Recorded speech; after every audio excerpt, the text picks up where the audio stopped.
This is section 3.2, verifying identities. Let's go to the next slide.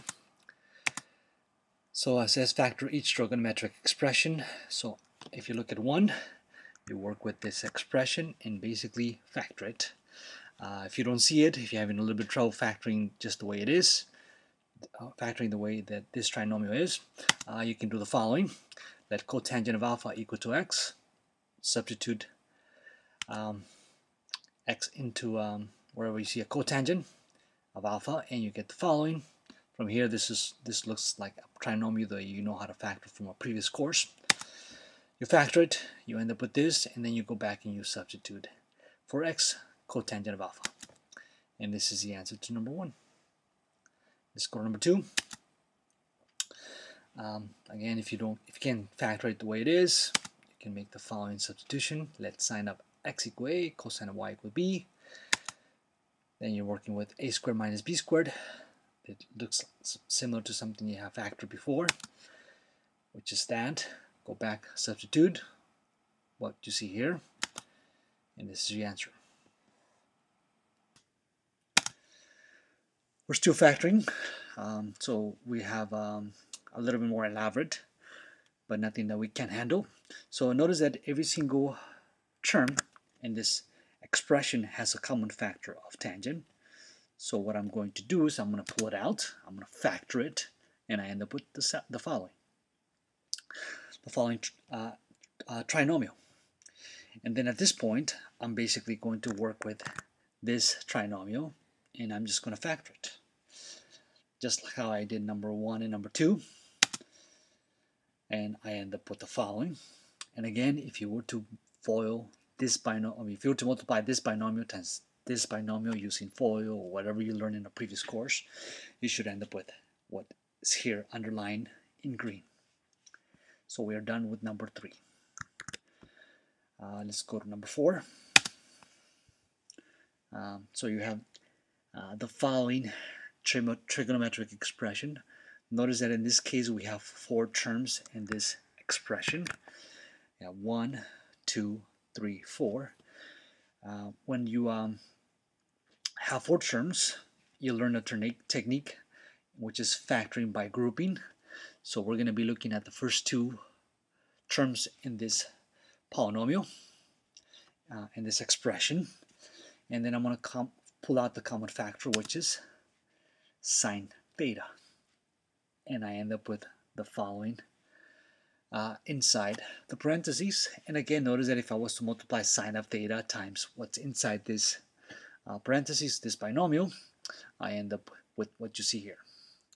And then I'm going to go to the second group of 2, and I'm going to pull out the common factor. In this case, the common factor is negative cosine.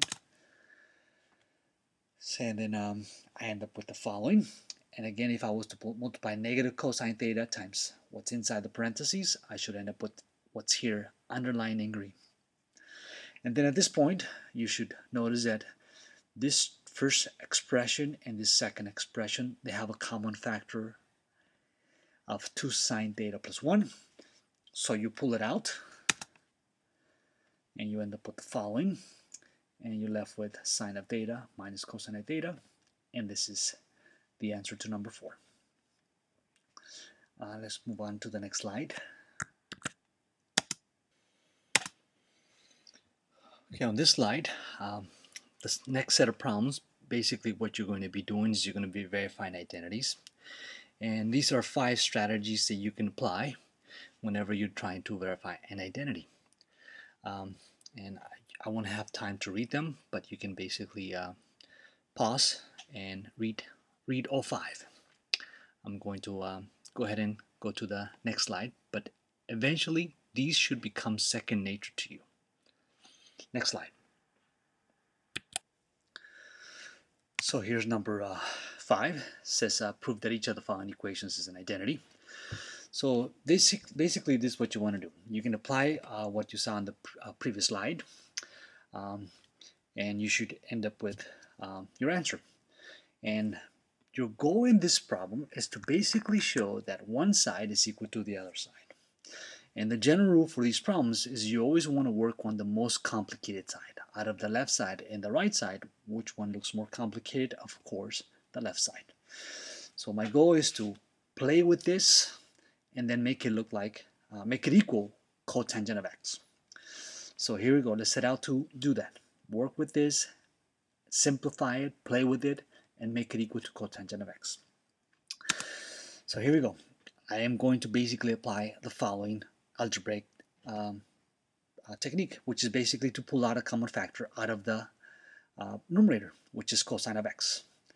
Once I do that, I end up with the following. I bring down the sine of x. At this point, I recognize that what I have inside the parentheses is actually the Pythagorean identity, which I saw in section 3.1, and that is equal to 1. So all this is going to become 1, which gives me just cosine of x in the numerator times 1, or just cosine of x over sine of x in the denominator, or sine of x in the denominator. And then at this point, I also recognize that this ratio is equal to cotangent of x. And this is also coming from section 3.1, the quotient identities. Then I have accomplished my goal, which is basically work with the left side and simplify it to make it equal to cotangent of x, which means that I'm done. And again, all I did is I just worked on one side, the most complicated side. Let's go to number 6. So I'm going to work with either side and make it equal to the other side. And again, which side looks more complicated? The left side. So I'm going to apply techniques here, and I want all this to equal 1. So here we go. I notice that cosecant of t is the same thing as 1 over t. I also notice that secant of t is equal to 1 over cosine of t. So then I have the following. I bring down the sine of cube t, cosine cube t, and rewrite this as what you see here. And then at this point, I just basically simplify this product, and I notice that I could end up with just sine squared t, cosine squared t. And then at this point, I also recognize that this is the Pythagorean identity. So all this is going to equal 1. So I set out to simplify this, apply properties, and end up with 1. And I just did, which means that I'm done with number 6. And again, this is how you prove identities. Work with one side, make it equal to the other side. Let's move on to to the next slide, number 7. So here's number 7. Again, verify that one side is equal to the other side. Verify the identity. So out of these two sides, which side am I going to work with? Out of these two sides, the left side looks more complicated to me. Let's say that to you the right side looks more complicated, so you start playing with it, and you get you nowhere. So that means that maybe you want to try the other side, and eventually one side should give you the other side. The more practice with these identities, the better you'll be able to recognize which side you should be working with. Okay, so let's go ahead and start working with number 7. So if I basically apply, if I multiply this if I raise this binomial to the second power, if I apply my algebraic techniques, if I FOIL this, I end up with the following trinomial, and then bring down the -2 cotangent of alpha. And then at this point, you notice that these two go away. So I'm left with 1 plus cotangent squared alpha. And then at this point, you should notice that this is one of those alternative forms of the Pythagorean identities. And all this is equal to cosecant squared of alpha. So I write the following instead of this. And then at this point, this is sort of related to the reciprocal identities. And all you're doing is you square both sides, and that's why you end up with this. And then instead of writing cosecant square of alpha, I'm going to write what you see here. From here, I'm almost there. I'm going to rewrite sine square of alpha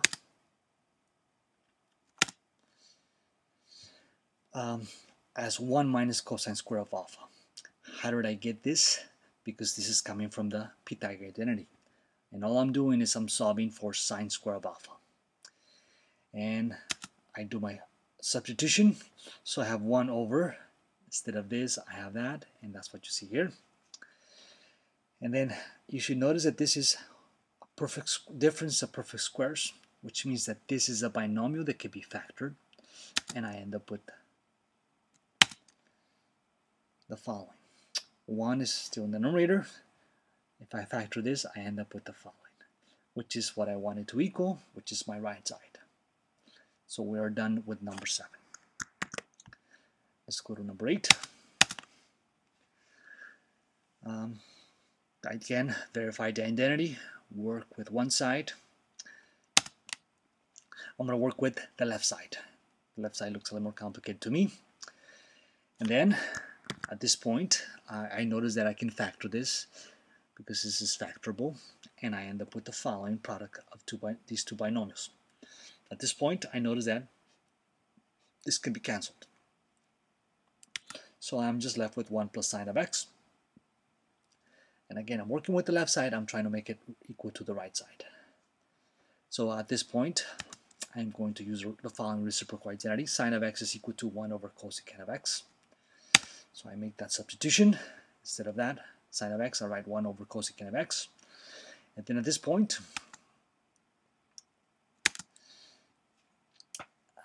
I basically have the sum of a rational expression and a number. And I'm basically going to rewrite both of these two expressions with the same denominator. One can be expressed as cosecant of x over cosecant of x. From here, I have cosecant of x plus 1 over the same denominator, which is cosecant of x. I only write it once. The left side, I made it equal to the right side, which means that I'm done.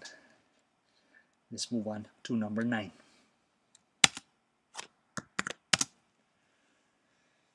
This one's a little more complicated. Nothing that we can handle. So which side am I going to work with? I am actually going to work with the left side. And I am going to introduce this idea. And it's basically I'm going to multiply the left side. And you should be familiar with the following word, the word conjugate. The conjugate of the denominator is tangent of x minus secant of x is tangent of x plus secant of x. And I multiply top and bottom. Which is basically I'm multiplying the left side by 1. Then once I multiply, I don't distribute the negative 1 to this numerator. I just bring it up to the front, and then I do FOIL this binomial times this binomial, and I end up with the following. So this is I'm just applying algebra here. And then at this point, using the Pythagorean identity, the alternative form, I notice that tangent square of x minus secant square of x is equal to negative 1. So the denominator is all equal to negative 1. So now, what am I going to do with negative 1 and negative 1 here? I'm basically going to multiply those, and I'm left with tangent of x plus secant of x. From here, I'm actually going to use, for tangent of x, I'm going to use the quotient identities, which is sine of x, tangent of x is sine of x over cosine of x, and for secant of x, the reciprocal identities, which is equal to 1 over cosine of x. I end up with the following. And I notice that I have two fractions, same denominator, which means that I can rewrite it the following way. Sine of x plus 1, but that could be, addition is commutative, so I can have one, I can rewrite this as 1 plus sine of x over my denominator of cosine of x. The left side is equal to the right side, so I'm done with number 9. Let's go to 10. Here's number 10. So prove the identity. Which side am I going to work with? In this case, I'm actually going to work with the right side. Even though the left side looks more complicated, I choose to work with the right side. So what am I going to do? I'm basically going to multiply the right side by the conjugate of the numerator. So once I do that, why do I do that? Because I have to do something. I have to, and eventually, if that something works, it will give me the answer. If it doesn't, I have to try something else. So once I multiply by the conjugate top and bottom, this is what I get. Okay, FOIL, FOIL, and I end up with the following. And then at this point, I'm going to be using the following identities. These are basically the Pythagorean identities. In this case, I just basically solve for sine square of y, which is going to give me 1 minus cosine square of y. So all this will become 1 minus cosine square of y. This and this is going to become 1. That's why I have the following here. Then, at this point, I'm almost done. Cosine square of y minus cosine square of y is equal to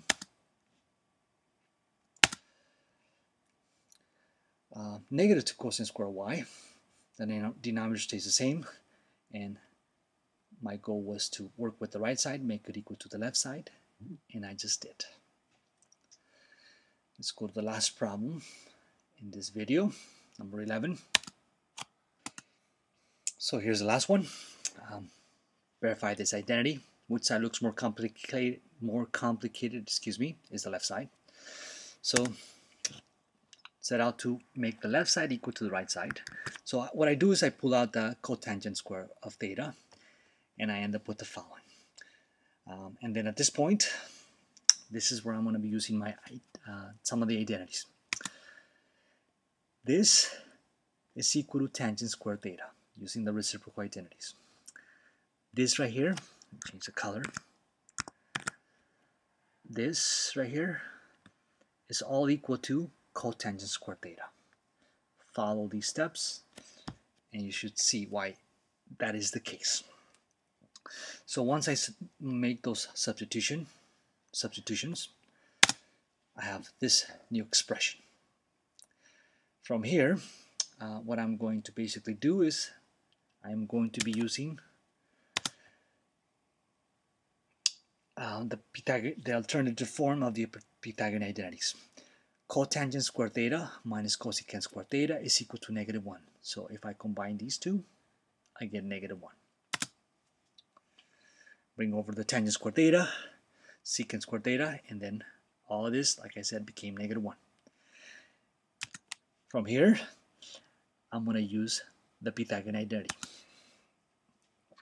Secant square theta minus 1 is equal to tangent square theta. And again, this is one of those alternative forms of the Pythagorean identity. So I make the appropriate substitution and I have tangent square theta times tangent square theta. And that gives me